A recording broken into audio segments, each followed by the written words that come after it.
Hey guys, welcome to another Warframe video, and in this video we will be looking at the Archon Frost. So many Warframe players will be using Frost for the Snow Globe, as that is the most useful ability for Frost.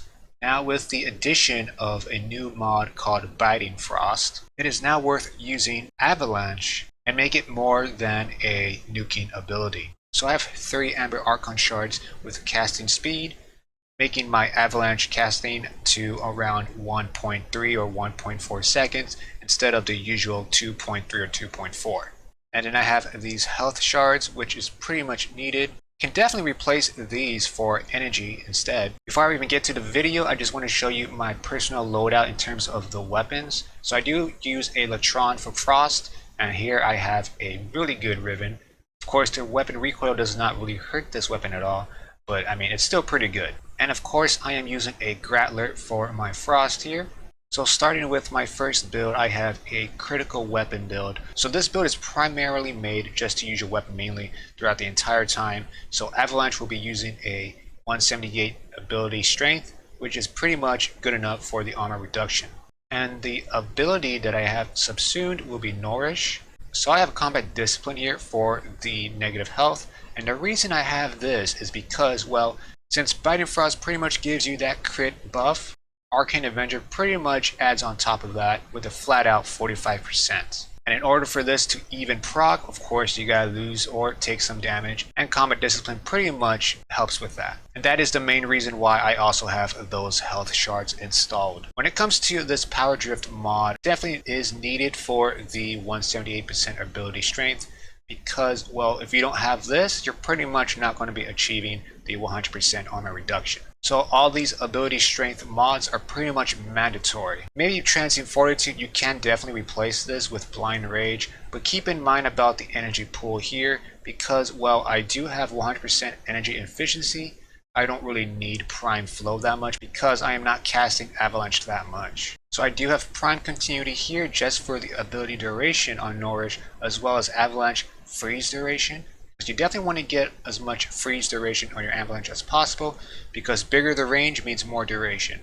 If you have less range, you need less duration because, of course, enemies are just like right next to you. So I have Stretch here for the extra ability range, Narrow-Minded for ability duration for the Nourish, and I have Overextended here for range. Now you don't need to have these two mods together because I did do some improvising on when it comes to the mod polarities here. And the reason being is because, well, I did do some polarities on these long ass time ago, and I really don't want to reformat these again. Now Arcane Steadfast is actually a new arcane that just came out not too recently, and when it comes to this arcane, it's definitely a must-have, especially if you will be spamming Avalanche or Nourish.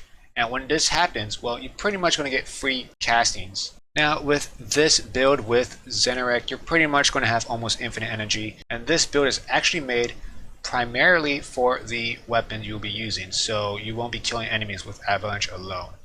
That is why I do not have the Archon Flow or a Flow mod here, because, well, I don't have space for a flow mod. But that does not mean that this build is garbage. It still works even with the 150 energy. Just make sure your Nourish is up and running, make sure you have Arcane Steadfast, and just make sure you also have Zenerek as well for the extra free casting as well. When it comes to the Combat Discipline with Arcane Avenger, obviously you have no way to heal yourself up when you take damage from the enemies, or you're taking damage because you're killing them.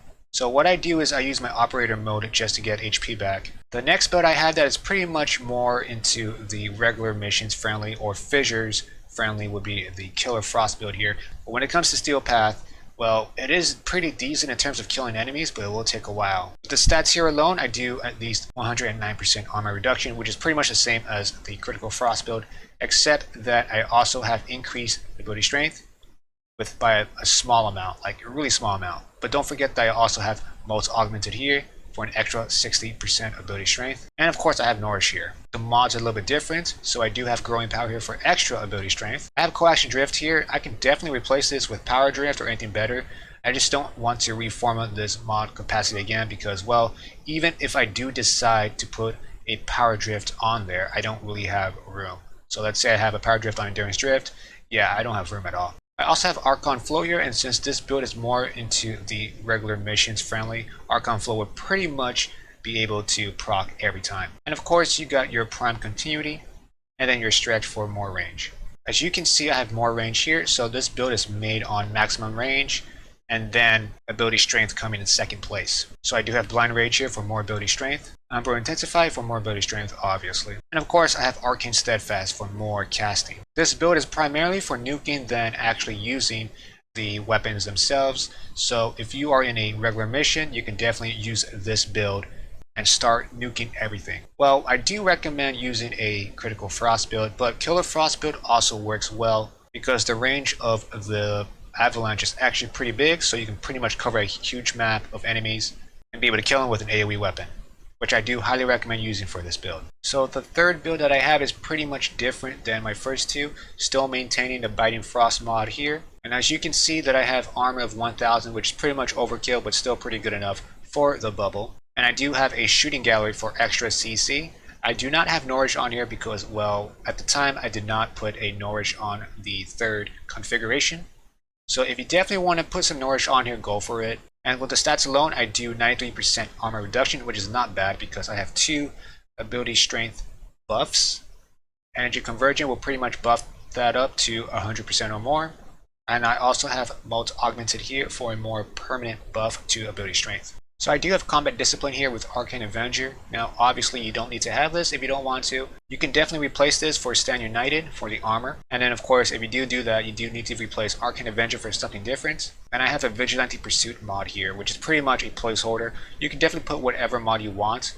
For me, Vigilante Pursuit is pretty much better because of the enhanced critical hits as well as enemy radar. I have Prime Flow here, and you don't really need to have this because you're not going to be spamming that much. But if you do want to have Prime Flow, go for it. Archon Flow is even better if you can somehow get a kill off an enemy. I do have the Umbro mod sets here for the extra armor as well as strength. When it comes to the Karnus and Saxon mods here, you definitely don't need to have this, but it does provide a really good buff to the snow globe here. But since I have these mod polarities installed, might as well just use them there. And of course, Prime Continuity for the shooting gallery. With these stats alone, this is pretty much a really balanced build in terms of more a defensive playstyle, but with the use of Biting Frost and Avalanche.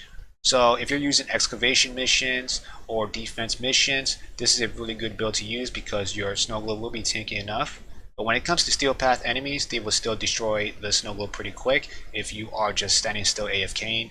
So make sure you do use your Avalanche if they get too close, or Shooting Gallery to get more CC. And don't forget about the freeze. Even though Avalanche is mainly used to freeze enemies, if you definitely do want to freeze some enemies from afar, you can with the freeze ability here, giving you that extra CC as well as potential for the Biting Frost mod. Or you can use the second ability for freezing. If you don't want to use the first ability, make sure you substitute the first ability for Shooting Gallery or any other abilities you guys want, and then use the second ability for freezing enemies instead. And that is it for this video. Hopefully this video helps you a little bit on Frost in terms of how useful he is.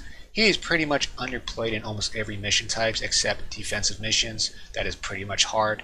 But when it comes to the fissure missions, he's pretty much one of the top killers out there in terms of regular missions. And when it comes to Steel Path missions, he's pretty much good as well with the Biting Frost mod. If you don't have the Biting Frost mod, you definitely want to get yourself one. It pretty much makes almost any weapon red critting. However, it depends on how much a weapon likes critical chances though. Thank you guys for watching. Until next time, peace out.